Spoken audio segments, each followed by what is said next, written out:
बिस्मिल्लाहिर्रहमानिर्रहीम। तुमसे है पाकिस्तान में खुशामदीद। मैं हूँ साजिद हुसैन। मजबूत मुस्तहकम पाकिस्तान पर हम बात करते हैं कैसे मुल्क मिल्लत की तामीर और तरक्की में हमें अपना किरदार अदा करना है। बात करेंगे आज PTI के रहनुमा रऊफ हसन पर हमला हुआ और वो हमला किसने किया, ये मामलात किस तरफ जा रहे हैं। हुकूमत, PTI, अदलिया और अब मीडिया से भी माज़ाराई शुरू हो गई है। पंजाब असेंबली ने तक इज्जत आमेज़ बिल मंजूर कर लिया और ये बड़ी जल्दबाजी में बिल मंजूर कर लिया जिसका इतलाक सोशल मीडिया पर भी है। अब सोशल मीडिया के अकाउंट्स भी बंद होंगे। झूठी और मनगढ़ंत खबरों पर यह बिल लाया गया है कि जो प्रोपेगेंडा या जो लगेगा रियासत को, हुकूमत वक्त को, पंजाब हुकूमत को कि यह खबर सही नहीं है, तो उसका सोशल मीडिया अकाउंट बंद। तो ये जो डिसइंफॉर्मेशन का कानून 2002 में का भी मौजूद है, तो ये अचानक जल्दबाजी में ये बिल लाया गया और तमाम स्टेक होल्डर्स को एतमाद में नहीं लिया गया। और फिर ये पंजाब में ही क्यों लाया गया? वफाकी असेंबली मौजूद थी, एक प्लेटफॉर्म पार्लियामान का मौजूद था, कौमी असेंबली, वहाँ नहीं लाया गया। इस पे भी हम बात करेंगे। फिर हम बात करेंगे मौलाना फजल रहमान और पाकिस्तान तहरीक इंसाफ के दरमियान मज़ीद बर्फ़ पिघल रही है। मौलाना साहब अब बानी PTI की तारीफ़ें करते हुए नज़र आ रहे हैं। क्या ये वाकई एक ग्रैंड अपोजिशन का इत्तेहाद बनेगा इस हुकूमत के लिए? मौज़ूआत पे बात करने के लिए स्टूडियो मेरे साथ मौजूद हैं कराची की मारूफ शख्सियत, आपका ताल्लुक पाकिस्तान तहरीक इंसाफ से, सलीम सचवानी साहब ने स्टूडियो में ज्वाइन किया। बहुत शुक्रिया सर। सलीम सचवानी साहब, आपने टाइम दिया और फ़ोन कॉल भी हमें सीनियर जर्नलिस्ट हमें ज्वाइन करेंगे, एक्समेन सर्विस सोसाइटी से भी हमें कुछ लोग ज्वाइन करेंगे।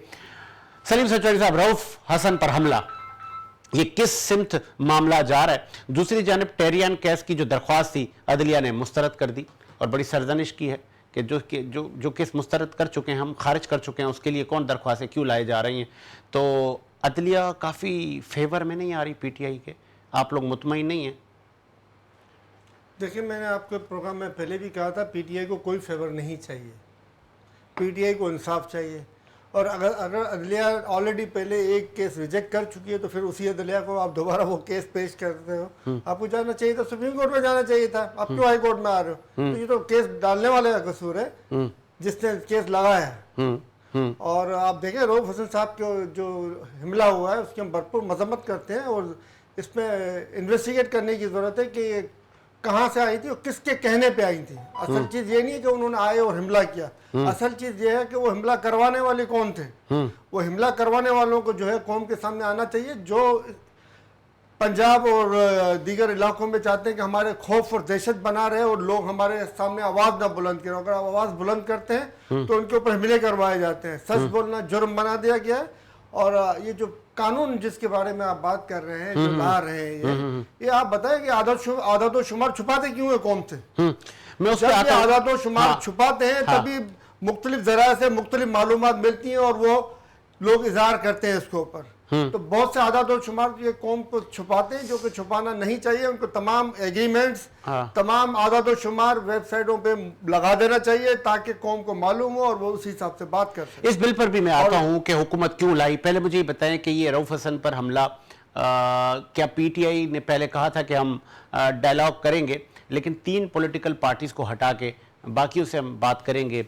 बाकी पार्टियां कुछ रह गई जिसमें मौलाना साहब हैं, कुछ बलूचिस्तान की पार्टियां हैं, और फिर आपने ख़त और किताबत कर दी थी चीफ ऑफ आर्मी स्टाफ को, तो वहाँ से कोई मुस्बत जवाब लगता है नहीं आया।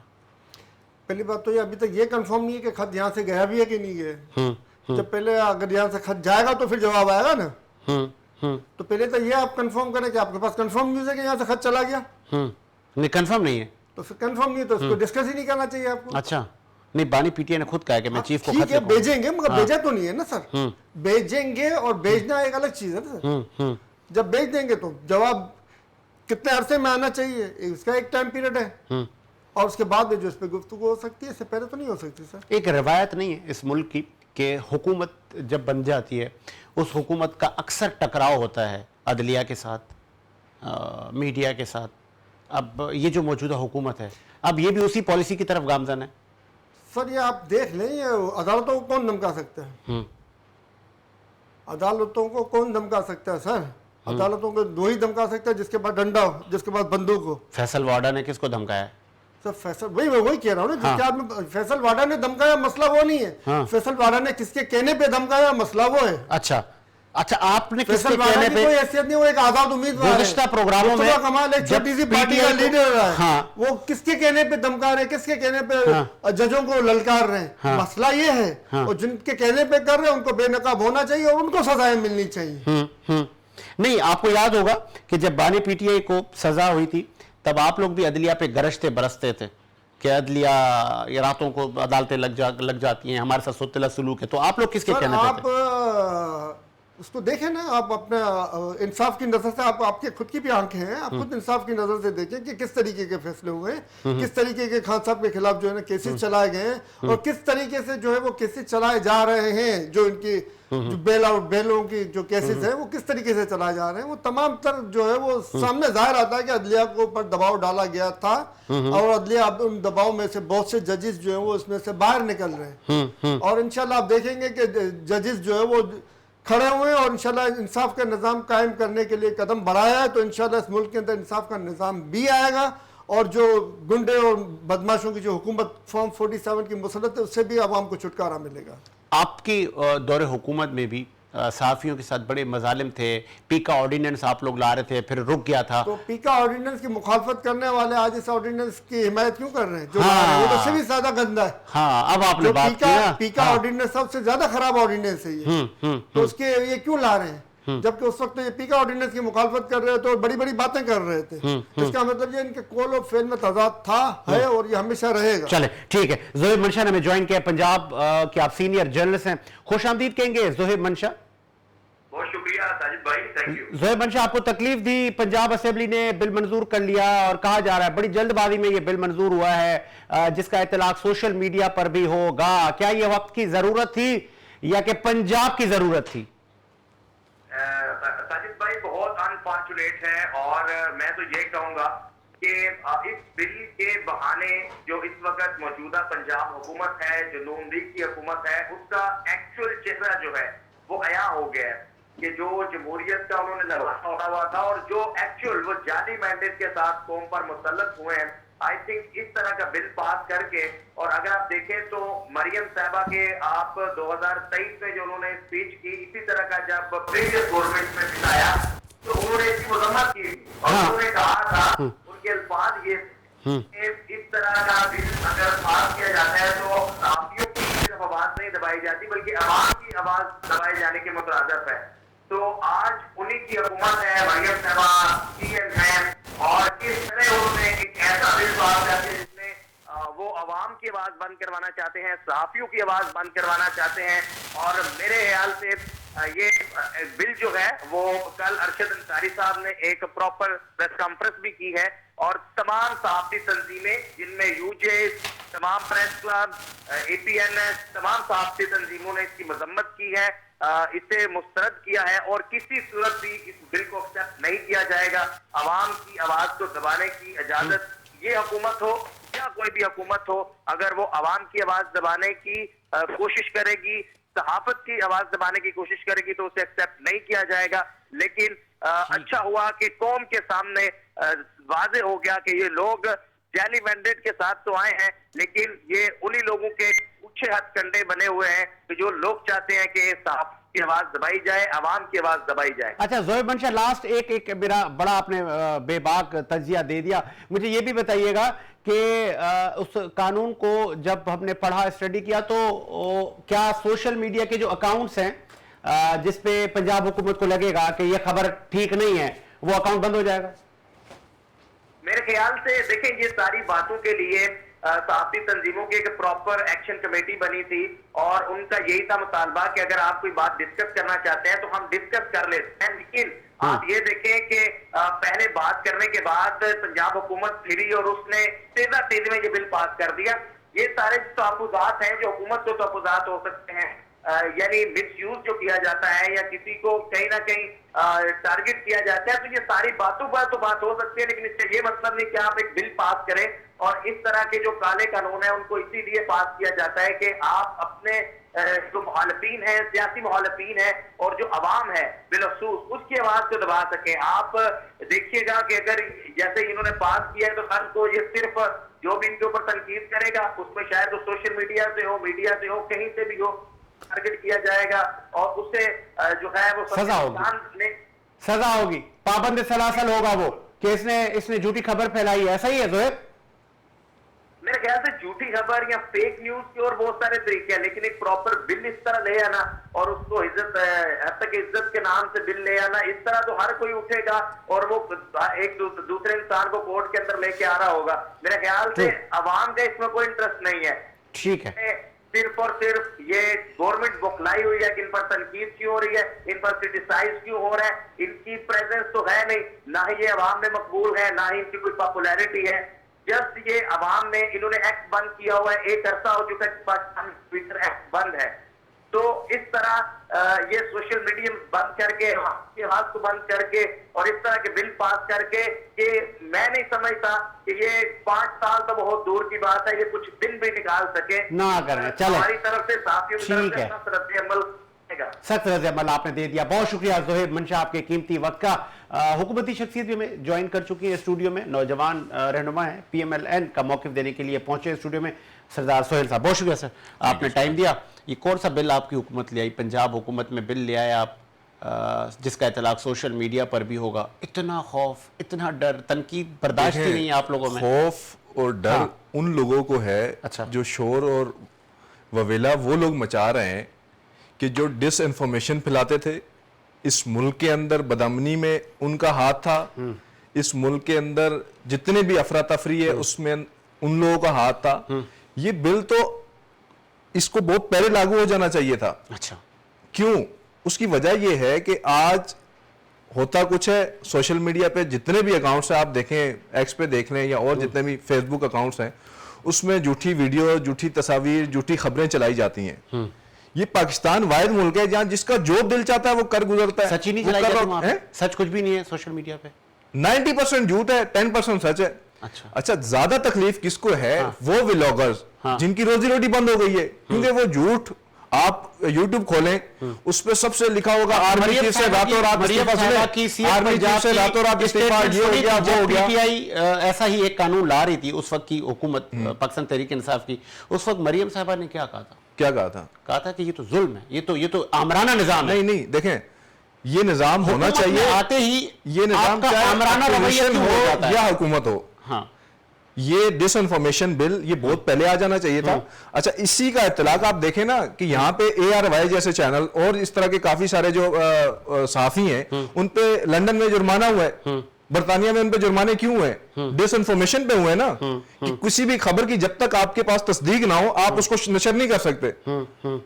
आप अगर आप हुकूमत करेगी जी, ये फैसला हुकूमत करेगी तो हुकूमत कानून साजी कौन करता है? हुकूमत करेगी ना, कि साथ ही जरा भी आप पूछेंगे कि साथ बिल्कुल, खबर बिल्कुल, तो ये बिल वही है ना कि डिसइंफॉर्मेशन। आपके इल्म में है कि जर्नलिस्ट अपने जराए नहीं बताते कि उनको खबर कहां से मिली है? बताना चाहिए, क्यों नहीं बताते? तो फिर क्या करें? फिर आप जर्नलिस्ट भी आपको बना दें, नहीं आप बन जाए। तस्दीक तो वो बताएंगे ना, कोई भी खबर है उसकी तस्दीक तो बताएंगे। मैं आप पे एक झूठा इल्जाम लगा देता हूं कि जी साजिद साहब ने ये कर दिया, तो आप मुझसे वो मांगेंगे तो सही, सबूत तो मांगेंगे, एविडेंस तो मांगेंगे। यहां पे एविडेंस मांगना जुर्म है। आप बरतानिया में जाके कोई इस तरह का करके दिखाएं ना, कोई ऐसी खबर चलाकर दिखाएं। ये जितना भी कितना जुर्माना हुआ है यार पे पिछले जितने भी खबरें सैटेलाइट मीडिया पर चलती हैं जी, इसको एक रेगुलेटरी, एक अथॉरिटी मॉनिटर करती है, जिसको पैमरा कहा जाता है। तो वो है ना, बिल्कुल पैमरा है, सब चीजों को मॉनिटर कर रही है। उसके अंदर सोशल मीडिया नहीं आता ना। अच्छा, उसको भी आप ले आए। सोशल मीडिया भी इसके अंदर आना चाहिए। और तो जो रियासत जो है, देखें, अच्छा एक बात बताऊं, कैमरा जो है किसी भी रियासत को चलाने के लिए जी, जब रियासत आप चलाते हैं, कोई भी रियासत, पाकिस्तान या कोई भी रियासत देखती है कि पूरी रियासत में चल क्या रहा है। इसने ये खबर डाली है, इसने ये झूठी है, इसने ये सच्ची है, ऐसा ही है। ऐसा ही है। तो फिर आप जब सब बंद कर देंगे, फिर आप किसको कत्ल कर रहे हैं, किसको नहीं मार रहे हैं, किसके झूठे केस डाल रहे हैं, आपसे कौन पूछे नहीं। इस बिल की तशरीह गलत की जा रही है। हम ये नहीं कह रहे कि भाई आप लोगों पे पाबंदी है, आप जो भी फिर मुझे चले ये बात है, बताएं, वो जो एक सो कॉल्ड मैं कहूंगा आजादी सहाफत, वो खत्म।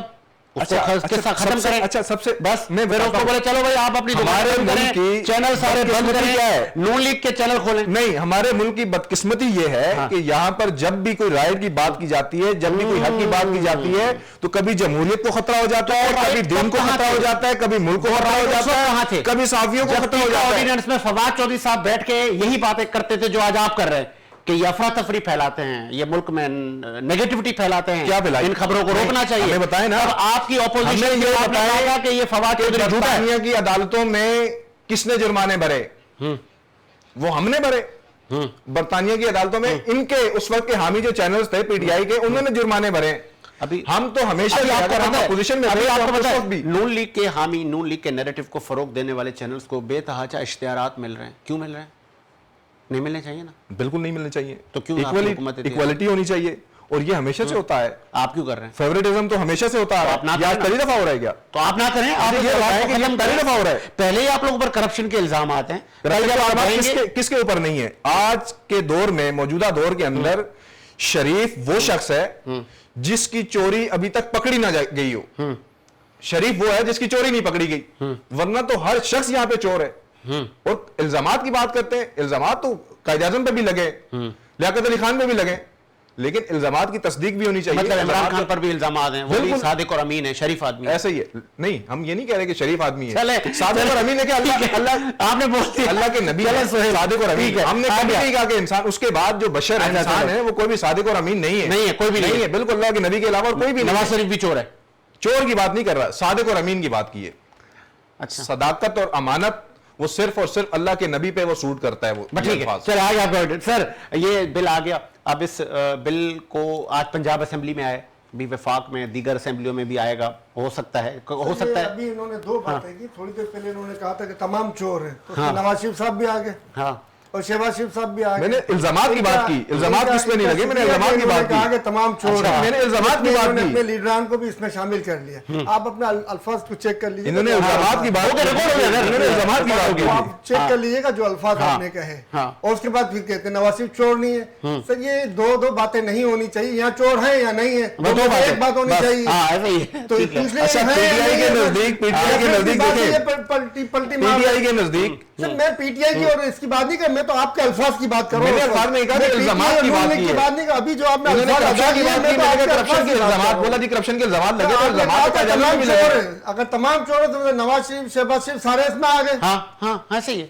इसमें सारे ही आ गए ना सर। आपने खुद ने कहा, मैंने तो नहीं सर, कहा ना। इल्जामात की मैंने बात की कि इल्जामात से तो कोई भी बरी जिम्मा नहीं है, किसी पर भी आप इल्जाम ठीक है, लगा ठीक है दें। सलीम भाई, आप अपना मौक़िफ़ दें। ठीक है, ठीक है, क्या कहेंगे? ये जो बिल आ रहा है, इस पे आपका स्टांस क्या है पीटीआई का? देखिए सर, मैं इसमें पीटीआई का स्टैंड क्या आता है वो आपके सामने है। जो है वो इसका रिएक्शन कानूनी भी आ जाएगा और ज़बानी भी आ जाएगा। मगर मेरे ख्याल में कि ये जो है सच बोलना चाहिए, तो तमाम साफ़ी बरादरी है वो सच बोलती है।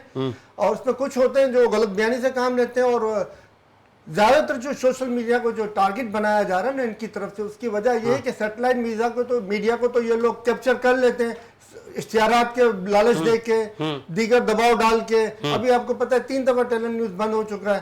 ये इस तरह न्यूज को बंद करके और लोगों को डरा धमका के जो उनकी सियासत का वतेरा है, इस तरीके से ये उनको दबाव में लेते। सोशल मीडिया के दबाव में नहीं आ रहा होता है। उधर जो है वो आज़ादी से बातचीत हो रही होती है। आपके सामने मौजूद है कि सैटेलाइट मीडिया पे जो साफ़ी जो अपने तबसरे कर रहे होते हैं, वही जब सोशल मीडिया पे तबसरे कर रहे हैं तो उसके अपोजिट होते हैं। अच्छा, हाँ, उसका अपोजिट होते हैं। ये आपके सामने की बात है और आपके पास मौजूद है। हाँ। तो ये जब इस तरीके के जब ये अब लोगों को दबाव और लोगों को डराने धमकाने के जो सिलसिले हुए इस कवानीन के अंदर भी, तो वो शायद हटा दें।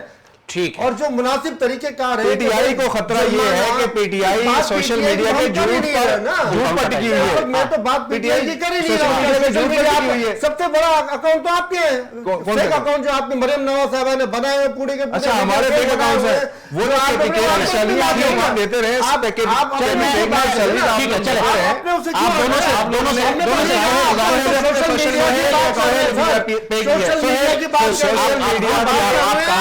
क्यों टाइम नहीं है, मैं आपके पास आ रहा हूं।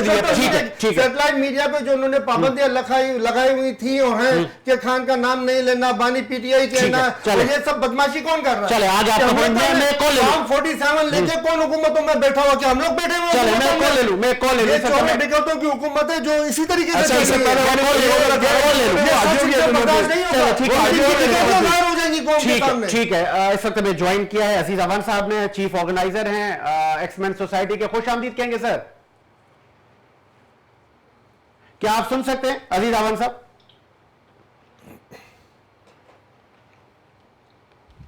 क्या आपको हमारी आवाज आ रही है? मुमकिन है अजीज अवान से हमारा राब्ता मुनक़ता हो गया हो। प्रोड्यूसर साहब अगर दोबारा उनसे राब्ता करने की कोशिश करें, अगर उनसे राब्ता हमारा बहाल हो जाता है, हम उनका मौक़िफ़ ले लें वफाक से, इस्लामाबाद से, कि वो क्या सोच रहे हैं। हुकूमत अदलिया के साथ माज आ रही, अब मीडिया के साथ माज आ रही, ये ऊँट किस करवट बैठेगा। सहाफ़ी बरादरी में भी तशवीश है कि ये हुकूमत अब शायद अपना आइनी मुद्दा पूरा ना करे। कोशिश हमारी ये है कि पॉजिटिव ख़बरों को आवाम तक पहुँचाया जाए। हित्ता के इज़्ज़त का कानून पंजाब असम्बली ने मंजूर कर लिया है, तो अब कोशिश हर जर्नलिस्ट की होगी कि अपनी ज़बान, अपने लबो लहजे को और अपनी जो उसकी इंफॉर्मेशन है उसके एविडेंस अपने पास रखे। आ गए हमारे साथ अजीज़ अवान साहब लाइन पे। खुश आमदीद कहेंगे सर शो में। अस्सलाम वालेकुम सर, अजीज़ अवान साहब खुश आमदीद कहेंगे शो में। क्या आपको आवाज आ रही है? क्या आप हमें सुन सकते हैं अजीज अवान साहब? ठीक है, चले, राब्ता उनसे हमारा मुनक़ता हो गया है। सलीम सिटवानी साहब पीटीआई का मौक़िफ़ देने आए। आगे बढ़ाते सिलसिले को, मौलाना फजल रहमान इतने बड़े हरीफ, मतलब ज़मीन आसमान का डिफरेंस हुआ करता था उन दिनों। आप लोगों का वो कहते हैं ना 36 का आंकड़ा था उसके साथ, उसकी सियासत के साथ। आजकल वो स्लोली ग्रेजुअली आप लोग मतलब आगे साथ होते जा रहे हैं। जब हम स्टेटमेंट देखते हैं दोनों तरफ हुकूमत के ख़िलाफ़, कहीं ऐसा तो नहीं है बहुत जल्द महीने में, मेरा माइंड ये कह रहा है महीने 2 माह बाद आप लोग एक ग्रैंड ओपोजिशन बन के सामने आएंगे? खैर ये तो महीने 2 महीने के बाद आपके पेशेंट को जो सही होती है गलत होती है वो एक अलग मसला है। मगर मौलाना फजल रहमान को ये तो दाद देनी पड़ेगी कि वो कौम के नफ्स को पहचानने लगे। चले, आ गए अजीज अवान साहब, खुश आमदीद कहेंगे शो में।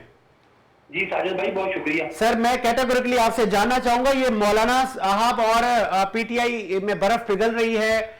एक तो मेरा ये सवाल है, क्या ये आगे चल के एक बड़ी हमारे पास ऑपोजिशन बन के सामने आएगी? एक तो मेरा ये सवाल आप ले लें। दूसरा ये कि हुकूमत अदलिया के साथ माज आ रही के बाद अब पंजाब असेंबली में एक बिल आ गया है तक इज्जत का। अब मीडिया के जो मालकान से लेके जो वर्कर्स हैं उनमें भी अभी तशवीश पाई जा रही है कि ये जल्दबाजी में बिल ले आए, क्या कहेंगे? देखें, आपने 2-3 सवाल इकट्ठे कर दिए हैं। मैं आपको पहली चीज तो ये बताऊं कि ये जो पंजाब असेंबली में बिल आया है, ये बड़े अरसे से इस बिल पे तैयारी हो रही थी और इसका किसी को कोई नुकसान नहीं है। और एक ना कंफ्यूजन है कि वो मेरा ख्याल है कि सही गाइड नहीं कर सके कि इसमें क्या चीजें हैं और किन चीजों के ऊपर ये चीजें असरअंदाज होंगी। मेरा जाती तौर पे ख्याल ये है कि ये बिल आने के बाद बहुत सारी चीजें मीडिया के दरमियान, गवर्नमेंट के दरमियान सेटल हो जाएगी। और ये बिल जो है किसी गवर्नमेंट ने तो नहीं इसके काम आना, आने वाले लोगों के भी काम आएगा और इसके ऊपर संजीदगी से गौर करनी चाहिए। अगर कोई साथियों के तहफ़्फ़ुज़ात हैं तो मेरा ख्याल है कि गवर्नमेंट को भी चाहिए कि उनको वो बताएं अपने पास और उस पर उनको मुतमिन करें, या वो चीजें जो बीच में आई हैं जिनके ऊपर उनको शदीद तहफ़्फ़ुज़ात हैं तो उनको वो खत्म करें, या इस मामले में कोई कमेटी बने जो मीडिया के लोगों से मुज़ाकरात करे और उनको ब्रीफ करे कि ये चीजें जो है ना ये गलतफहमी की बुनियाद पे हो रही हैं। दोनों तरफ से कंफ्यूजन नहीं होनी चाहिए, लड़ाई नहीं होनी चाहिए। ठीक है, ये भी बताइएगा मौलाना साहब और पीटीआई, माजी में हमने देखा पीटीआई के पास स्ट्रीट पावर होता था, अब कितना है ये तो अब नजर अभी तक नहीं आया। हुकूमती प्रेशर भी है, लेकिन मौलाना साहब अपने लोग लेके सड़कों पे बैठ जाते हैं। कहीं ऐसा तो नहीं होगा कि ये दोनों जमातें मुत्तहद होकर कोई बड़ा धरना प्लान करें? देखिए, मैं समझता हूं कि इस वक्त कोई भी धरना ना साजिद भाई मुल्क की फेवर में नहीं है, वो चाहे पीटीआई वाले करे या मौलाना साहब करे, इस वक्त मुल्क जो है शदीद माशी बहरान का शिकार है। और इस मुल्क के सिपाहसालार ने बड़ी दिन रात मेहनत करके एक ऐसा माहौल फराहम कर दिया है कि जिससे आपके मसाए भी अब आपसे दोबारा तल्लुकात बनाने के लिए बेताब है, और दुनिया से भी लोग इन्वेस्टर पाकिस्तान आ रहे हैं। तो इस हालात में अगर मेरा ख्याल है कि अगर आप इस तरह का माहौल पैदा करेंगे तो फिर नुकसान तो आवाम का होगा कि जो लोग इस वक्त शदीद महंगाई की चक्की में पिस रहे हैं, और अगर उनके लिए कोई रिलीफ का रास्ता बन रहा है तो वो बंद हो जाएगा, तो नुकसान तो आवाम का होगा। लिहाजा मेरी तो यही गुजारिश है कि वो पीटीआई हो या मौलाना फजल रहमान साहब हो या वो और भी जमात होगी, इस वक्त वो इस मामले को निहायत संजीदगी से लें कि पाकिस्तान को इस वक्त लास्ट में क्राइसिस से निकलना है। इस वक्त हम कुछ धरना फोड़ नहीं कर सकते। लास्ट में फैसल वाडा साहब ने, सेनेटर फैसल वाडा साहब ने फिर सेनेट में कहा है कि मैं अपनी स्पीच पर कायम हूं। ये अदलिया और हुकूमत के लिए ये जो माजरा है ये कब खत्म होगी? क्या आपको लगता है वाकई जजेस प्रेशर में आ जाते हैं, जजेस फेवरेटिज्म से काम लेते हैं? जान की अमान पाऊं नहीं, जजेस किसी में देखें, जजेस किसी प्रेशर में नहीं आते। जजेस का जो मामला है वो ये, एक पहली बात तो ये है कि फैसल वाडा साहब ने जो कहा, देखिए उन्होंने पर्सनल अपना खत लिखा या प्रेस कॉन्फ्रेंस की है, उसके ऊपर वो कैम और ज़ैम है, उस पर तो मैं कुछ नहीं कह सकता। लेकिन मैं ये जरूर कहूंगा साजिद भाई के पिछले जितने भी आपके दौर गुजरे हैं, अगर आप देखेंगे तो आपको इसमें अदलिया का किरदार कोई इतना बेहतर नजर नहीं आएगा। ज़ुल्फ़िकार भुट्टो को फांसी की सजा अदलिया ने दी, उसके बाद आज की अदलिया कह रही है कि वो फांसी जो थी वो सही नहीं थी। उसके बाद अगर आपको चले जाए तो बहुत सारे जजों ने जनरल ज़ियाउल हक के साथ पीसीओ के साथ हलफ उठाया। फिर जनरल परवेज मुशर्रफ साहब आए तो वहां भी तो जजों ने पीसीओ के साथ हलफ उठाया। 3 साल मुशर्रफ को भी जजों ने ही दिए। और अब भी मैं आपको आखिरी बात ये बताऊं कि इस्लामाबाद के हाईकोर्ट के चीफ जस्टिस हों या मुअज़्ज़ज़ जज हज़रात हों या हाईकोर्ट लाहौर के हों, देखिए पार्लियामेंट की कोई इज्जत नहीं है। इस वक्त भी आप देखें कि अदालतों में जज हज़रात इस किस्म के रिमार्क्स दे रहे हैं कि जो पार्लियामेंट की तौहीन है, जो हमारे इलेक्टेड मेंबरान की तौहीन है। तो मैं ये समझता हूँ अदालत को अपना काम करना चाहिए, पार्लियामेंट को अपना काम करने देना चाहिए। लेकिन इस वक्त सिचुएशन ये है कि मेरा ख्याल है कि जज जो है वो अपनी हाथ जो है उसको क्रॉस कर रहे हैं। ठीक है जी, बहुत शुक्रिया आपके कीमती वक्त का, आपने अपना मौक़िफ़ दिया। हुकूमत हमारे साथ मौजूद है, सोहेल साहब, मौलाना और पीटीआई। अगर ये एक हो जाते हैं, उन्होंने तो कहा कि धरना मुतामिल नहीं है, हर हुकूमत ये कहती है नहीं जी नहीं धरना नहीं दो, और अगर हो जाता है धरना फिर क्या होगा?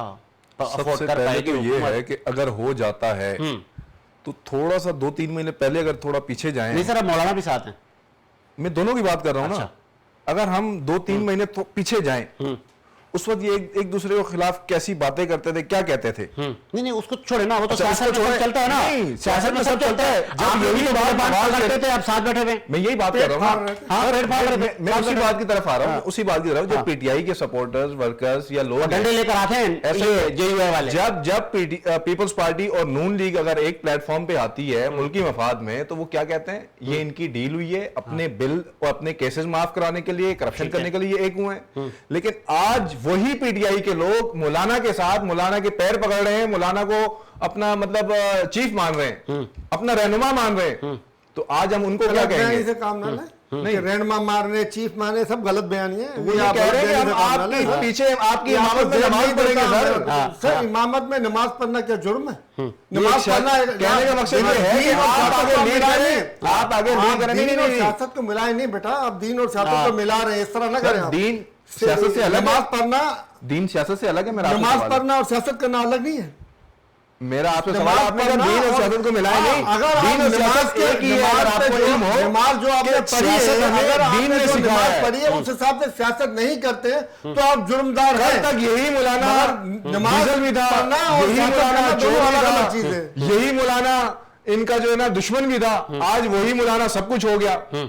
नहीं तो मौलाना का अपना ऑपोजिशन की जमात है, तो ऑपोजिशन का अगर एक ही नैरेटिव है तो कर सकते हैं। मौलाना हमारे लिए भी वही नैरेटिव है कि आप लोग मुत्तफिक नहीं होते हैं, सारे बहुत सी बातों पे इख्तिलाफ है। ऐसे ही इख्तिलाफ है। मैं बताऊं आपको इख्तिलाफ, जैसे मौलाना ने सीटें कबूल कर ली, इनकी फॉर्म 47 की, हाँ। जो कि नहीं होनी चाहिए थी, इनको नहीं कबूल करनी चाहिए थी, सही। इन्होंने की कबूल मौलाना साहब ने, जो नहीं होना चाहिए था। हाँ। इख्तिलाफ है वो अपनी जगह पे कायम है। मौलाना साहब का अगर कल कहें कि मुझे ये गलत काम करना, तो पीटीआई इसकी रवादार नहीं, उनके साथ नहीं होगी। अच्छा, जब मगर पीटीआई के जो है ना, नजदीक दोनों गलत मिलकर काम वो वो कर है रहे जो हैं। उनकी फेवर फॉर्म में 47 के ना, तहत जिस पीटीआई तरीके के से नजदीक हुकूमत में आया है, पीटीआई ये गलत सर, तरीका है। पीटीआई के नजदीक गलत काम वो है जो उनकी फेवर में नहीं जाता। जो पीटीआई के फेवर में हो वो गलत काम नहीं ये है। तो कैसे आप क्या करेंगे, दोनों को मनाएंगे, कोई पैर सियासी पकड़ेंगे, क्या बिल्कुल करेंगे? सियासी रास्ता क्या है? क्या करेंगे? Table talk. टेबल टॉक इस करेंगे? टाइम मुल्क मुतामिल नहीं है। पानी जैसे- पीते जेल में आपका वेट कर रहे जाए, किसका वेट कर रहे हैं? आप लोगों का वो हो तो आर्मी चीफ को खत लिख रहे हैं। नहीं तो आप लोग जाए पैर पकड़े, नहीं, हम क्यों पैर पकड़े? तो आपने हमने कहा उसकी ना जरूरत टेबल नहीं टॉक है। करेंगे हम। हमने तो जो उसकी औकात थी वो हमने उसको डाल दिया वहां पे, कहां पे आपने डाला? अडियाला में। क्यों डाला? वो उसके करतूतों की वजह से, तो इसका गरीब यही है की ना, वजह से, इसका मतलब ये है करप्शन की वजह से। कि आपने ये जिम्मा ले लिया कि ये सब आप लोगों ने ही किया है। ये कानून ने अपना रास्ता इख्तियार किया। अब आप कानून नहीं, मुझे एक बात बताएं, आपने खुद को कहा। कानून जेल में किसे डाला? एयरपोर्ट पे जाता है, इसी दूसरी अदलिया में जगह डाला, डाला। इसी अदलिया में। आज टेरियन जिस समाज अदलिया में में- डाला। सुहेल, आज टेरियन केस में दरख्वास्त दायर की गई थी जो कि जजेस ने खारिज कर दी। बोला ये क्या बार बार ले आते हो, हमने ये केस खारिज कर चुके। खारिज कर दिया, वो उनकी मर्जी है। जजेस अदलिया है ना। हाँ, तो आपने कहा हमने औकात में डाला खान साहब को इधर। हमसे मुराद कानून ने, अच्छा, कानून ने अपना रास्ता लिया। जो जो उनके इसका एविडेंसेस मतलब थे, ये कि कानून एविडेंसेस थे आपके घर की लौंडी है, नहीं आपके हाथ में है कानून। नहीं, आपने कहा ना हमने डाला है, कानून ने रास्ता बनाया आज है। से अगर 2022 से थोड़ा सा पहले देखें ना, तो हाँ। उस वक्त ये लोग जब फिरौन बने हुए थे, और आज आप- असल में नहीं, हमने कौन सा वो आपने बताया? कहा हमने आप डाला बताएं। इसको खान वो साहब तो अपने करतूतों की वजह से अंदर गया है। अच्छा। अपनी हरकतों की वजह की है। तो फिर आप मनाएंगे कैसे किसको? खान साहब को? खान साहब को हम क्यों बनाए? अभी तो आपने कहा। एक टेररिस्ट को हम क्यों बनाए? अच्छा, दहशतगर्द है खान वो साहब। दहशतगर्द है, वो सियासी थोड़ी है। सही है। आप मुझे बताएं ना कि वो सियासी तहरीक है। तहरीक इंसाफ अब क्या सियासी तहरीक है? दहशतगर्द जमात है। बिल्कुल एक दहशतगर्द तो declare जमात है। करें? किसने जिस मना तरह किया से आपको? टीएलपी ने इस मुल्क को नुकसान पहुंचाया, ठीक जिस है। तरह से बाकी टेरर तंजीमों ने इस मुल्क को नुकसान पहुंचाया, उससे ज्यादा नुकसान जो है ना पाकिस्तान तहरीक इंसाफ ने इस मुल्क को पहुंचाया। तो इसीलिए आपकी पाकिस्तान हुकूमत- की 80% पब्लिक तहरीक इंसाफ के साथ खड़ी है और उनके साथ 20% जो भी मुख्तलिफ ग्रोह में बैठे हुए हैं। कौन सी पब्लिक? इसीलिए फॉर्म 47 कौन सी की पब्लिक? तो जरूरत DGI पड़ी है। इसीलिए आपने फॉर्म प्रेस कॉन्फ्रेंस 47 करके की तो बताया जरूरत कि आपको पड़ी है। कितना वोट फॉर्म पड़ा है। 45 में ये नील बटा नील है। सर, आप जो कह रहे हैं DGI 80% हार चुके हैं, फॉर्म मुझे- 47 ये में कह रहे हैं 80% नहीं अवाम। खुली है। इसी वजह से अवाम की नजरों में मजीद गिर रहे हैं। अवाम कौन सी? मुझे ये बता, एक मिनट, कितनी परसेंट अवाम? आपको डीजीएसपीआर ने एक एक चीज का हिसाब DGI करके बताया है कोई हिसाब कि आपको किताब कितना नहीं है। वोट पड़ा है। उसको आपको इसका कितना काम ये वोट नहीं पड़ा है है, कि वो वो अपने अवाम है। वोटों का हिसाब बताए। अच्छा, वो उसका उसका- जो काम है वो अपना काम करे, वो अच्छा लगता है उसमें। आप ये जो उसका हर ये काम जगह- नहीं होता, उसकी आप- कैलकुलेशन भी गलत है। आप जो जो हर DGI जगह ये कहते कहते हैं, आप जो हर जगह ये कहते हैं कि हमें अवाम ने तो उसने एक कैलकुलेशन आपको किया कि DGI आपके साहब साथ वापस अवाम- आके फॉर्म 47 से बिठाया होगा, हम लोग तो फॉर्म 45 वाले हैं भाईजान। चलें। ये इनको खुदा का शुक्र है कि इस दफा इनको पता चल गया कि हाँ। फॉर्म 45 और 47 है क्या। मैं तो ये इनको शुक्र अदा करना चाहिए। अच्छा, खान इनको साहब, पता चल खान गया कि साहब, फॉर्म आपने 45 कहा, और 47 है क्या। तो मायूस होते वरना क्या हुआ? पीछे वरना में ये फोन तो है, है। फिक्र नहीं करो, हम तुम्हारे साथ हैं, आ जाओ। चले खान साहब, लेन-देन कर लो। मैं एक आखिरी सवाल है, लेन-देन कर लो और आ जाओ। मैं आ रहा हूं आपके पास। खान साहब की जमात और खान साहब दहशतगर्द हैं, तो फिर हुकूमत वक्त डिक्लेयर क्यों नहीं कर रही? हुकूमत वक्त जो इस वक्त सुन्नी इत्तेहाद काउंसिल है, हाँ। जो लोग पार्लियामेंट के अंदर मौजूद है, पाकिस्तान तहरीक इंसाफ सर, अभी ये तक बीच की वो सीटें डिक्लेयर लेते हैं। दहशतगर्द जमात आप लोगों ने नहीं की, कर लें। उसके एविडेंसेस अभी आ रहे हैं जो कब आ रहे हैं सर? 9 मई को एक साल गुजर गया, आप लोगों ने 9 मई को Already साढ़े पूरा 11 enjoy मई किया। की। उसके लिए हमने कहा कि जुडिशियल कमीशन बनाया जाए। कब आप बनाए ना, आपकी हुकूमत है। हमने उसकी दरख्वास्त की है। ये तो जजेस के ऊपर है ना। हाँ, तो आप लोग उस पर क्या हुकूमत effort बनाती है दे रहे हैं? कमीशन से। सुप्रीम कोर्ट ऑफ पाकिस्तान बनाएगा ना। तो आप कहेंगे तो बनाएगा ना, हमने बेटे तो को कहा है, बनाएगा। मैंने 10 दफा कहा है। नहीं, अभी तक आप लोगों ने नहीं कहा ये चीज, जिससे मुतालबा पीटीआई की तरफ से आया है। क्या ये पूछ ले, सामने बैठे हुए हैं। ये मुतालबा तो ये पूछ ले, DGI सर, सामने की तरफ से बैठे भी आया हुए है। हैं। सर, ये आप उनसे मुतालबा पूछिए, अगर आपको ये नहीं पता, मुतालबा पूछिए इनसे। ये सर, मुतालबा इनको अभी बता तक क्या दें, हुआ है? इंफॉर्मेशन दे दें। आप कोई ये मुतालबा तो DGI साहब की तरफ तो से आया सबने है। किया ना, आपने क्या किया? हुकूमत आपकी, इंतजामी उमूर आपके हाथ में है। देखिए, हुकूमत और बाकी बहुत सारे मामलात में उलझी हुई होती है। इस टाइम सबसे बड़ा जो मुल्क का मसला है वो फिर आप मईशत अपने है। इस बयान वो मुल्क की से मईशत है। आप ताल्लुकी करेंगे, बयान वापस लेंगे कि आपने एक पाकिस्तान की जमात, सियासी जमात को दहशतगर्द नहीं, जमात मैं कहा? बिल्कुल वापस नहीं लूंगा। मैं उस जमात के एविडेंस और उसके हरकतों और करतूतों की वजह से उस पर ये इल्जाम लगा रहा हूं। चलिए, आप एक साल बताएगा पहले खाली इल्जाम दुश्मन लगा है। रहे हैं। आज तक कभी GHQ पे, शुहदा पे, TLP TTP चले, 9 में आ गया, 9 में आ गया। कभी चले, कभी तो ना पीटीआई के करें, दौर में हाँ। किसी खातून के बाल से पकड़ के नहीं घसीटा गया, किसी खातून बस को जो है करें। टांगों से पकड़ बस के हो गया। बालों में नहीं चलो, फेंका गया, बाबू, किसी के घर में जी। तोड़फोड़ नहीं की गई, किसी के घर में लूटमार नहीं की गई थी। और आप देख ले, 24 अफराद को 9 मई को मारा गया, उनका हिसाब कौन देगा? मारने वाले इनके गुल्लू भट्ट थे ना, कौन हिसाब देगा? उल्टा अच्छा, चोर चले। कोतवाल को डांटे। चले लास्ट ये में योगी सलीम से- पॉलिसियों पे चलते हैं, अच्छा। जो मारते भी खुद है हाँ। और इल्जाम भी दूसरों पे लगाते सलीम हैं, से साहब, आप जैसे चूंकि- 9/11 में यहूदियों ने किया था। आपका टाइम है। एक जाते जाते मेरी स्टोरी थी कि हमारे पड़ोस में इब्राहिम रईसी सदर ईरान जाम शहादत नोश कर गए। वज़ीर आज़म शहबाज शरीफ साहब रवाना हो गए जो उनकी हुकूमती सतह पर इज्तमाही जनाज़ नमाज में शिरकत के लिए। पाकिस्तान भी आप तशरीफ़ लाए, कितना बड़ा नुकसान है मुस्लिम उम्मा के लिए। इब्राहिम रईसी का हादसा हो गया और टेक्निकल प्रॉब्लम था या कि कोई साजिश थी, इस पे मैं चाहूँगा कि आप मौक़िफ़ दें। देखिए, साजिश का इम्कान तो रद्द नहीं किया जा सकता। वो अमेरिकन साख्ता हेलीकॉप्टर था और आपको पता है आजकल ऐसी टेक्नोलॉजी आ गई जो कंप्यूटर्स को हैक कर लेती हैं, तो हो सकता है कि उन्होंने उसके हेलीकॉप्टर के कंप्यूटर को हैक कर लिया हो या कोई और दीगर वजूहातों, वो तो तहकीकात के बाद ही सामने आएंगी। 3 हेलीकॉप्टर साथ आ रहे थे और हादसा इनको आया इब्राहिम जी, रईसी को। और हैरत की बात है कि सिक्योरिटी वाले वो जाए मंजिल पे पहुंच गए और वो जिसकी सिक्योरिटी के लिए वो आए थे वो अपनी बीच के रास्ते में जो है वो तबाह हो गया है। ये भी एक हैरत अंगेज इत्तेफाक है कि आखिर क्यों ऐसा हुआ। नुकसान कितना बड़ा है, हमने नुकसान वार्म बहुत वेलकम बड़ा किया। है, उस पर कोई शक नहीं है ईरान का। मगर एक बात बड़ी अच्छी है ईरान के अंदर में कि कोई भी इनका सदर आए, आप देख लें इमाम खमीनी के बाद इनकी पॉलिसी एक ही रही है और वो कलाम में पाक के हिसाब से पॉलिसी रही है कि यहूद और नसारा कभी आपके दोस्त इब्राहिम नहीं रईसी ने होंगे। यूएन में कलाम पाक लेके यहूद कहा और था। नसारा कभी आपके दोस्त नहीं होंगे। और यहाँ पे जो है ये फार्म 47 की हुकूमत वाले इन्होंने पुरानी दोस्तियां बनाई हुई हैं। अच्छा। आपने उनके बेटों के बयान भी सुना होगा कि ये अमेरिका को जो है ना धमकियां देता है, एब्सोल्युटली नॉट कहता है। खान साहब के बच्चे इमाम काबा के घर पे पढ़ रहे हैं ना, जो है ना इस वो तरह इमाम की काबा के बातें घर पे जो रह है रहे हैं। हमजा शहबाज साहब जो है खुलेआम कर चुके हैं। और इसके अलावा जो जिस तरीके से इनके अकाउंट वहाँ पे खुले हुए हैं, जिस तरीके से इनकी प्रॉपर्टियां वहाँ पर हैं और हुक्मरानी यहाँ करनी है और रहना वहाँ खान पर। साहब के उनकी तो बच्चे प्रॉपर्टी भी हैं, है, बच्चे वहाँ हैं। मैं बोल रहा हूँ, खान साहब के पाकिस्तान बच्चे- मुझ कमाई लगी हुई है। तो खान साहब के बच्चे भी आए आके खान साहब के बच्चे देखें सियासत कहीं पे भी करें। रहे, खान अच्छा, साहब वो कहीं खान साहब के उन पे बच्चे लागू नहीं कहीं पे होता। भी रहे, वो अब माँ के साथ कानून के हिसाब से वो माँ के साथ नहीं, यहाँ रहना पे चाहते ये जो हैं। जबर लेकिन है, बच्चे जुल्म है, बाइख्तियार उसके होते हैं। खिलाफ आवाज उठाएं। बच्चे जो है ना वो बाइख्तियार होते हैं। 18 साल के बाद उनकी मर्जी है, वो माँ के साथ रहे या बाप के साथ रहे।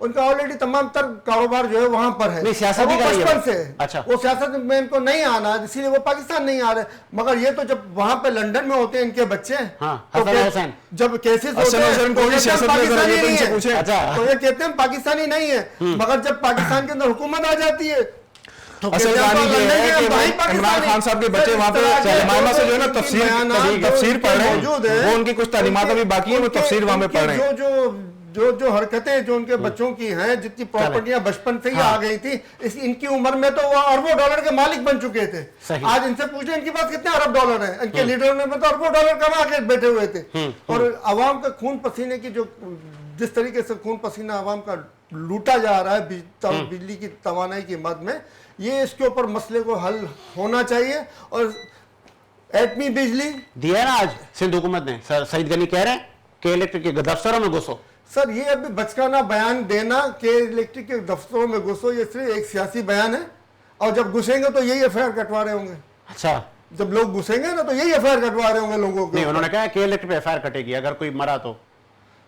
सर हुकूमत ये ने कहा है। तो घुसाए ना अपने लोगों को, क्यों नहीं घुसा रहे? हाँ, क्या इनके पास लोग नहीं है? घुसाए लोगों को, जुल्म तो हो रहा है ना लोगों पे। घुसाए लोगों को, कल ऐलान करें कि पीपल्स पार्टी के लोग सारा जमा हो जाए कि इलेक्ट्रिक के दफ्तर के बाहर हम जाके पुरजोर एहतजाज करेंगे और तमाम जो मजालिम है वो खत्म करेंगे। मगर सर मैं ये कह रहा हूँ थरकुल की जो बिजली जिससे पूरे सिंध को और पूरे पाकिस्तान को सस्ती बिजली फराम की जा रही है, उस पर क्यों काम रोका हुआ? क्यों गधे की रफ्तार से, गधे से भी स्लो रफ्तार से काम चल रहा है? ठीक है, ठीक है। कौम के लिए कोई काम नहीं करना है, कौम को उलझा के रखना है। 600 अरब डॉलर का तांबा चाइना यहाँ से जा चुका है और कौम सिर्फ 200 अरब डॉलर के ऊपर जो है ना वो है। चलें 6000, सॉरी 600 नहीं 6000। चलें, ये ठीक है। हामिद मीर साहब का बयान है, उसको अब चेक कर ले। चलें। और वो उनका बयान मेरे ख्याल से मुकम्मल ही होता है, उनके पास मुकम्मल मालूमात के मुकम्मल बाद ही- मालूमात होती है। आजकल मालूमात उनके पास अब वो मुकम्मल पता होती नहीं, है। अब वो भी पाबंद सलासल होने के करीब हैं।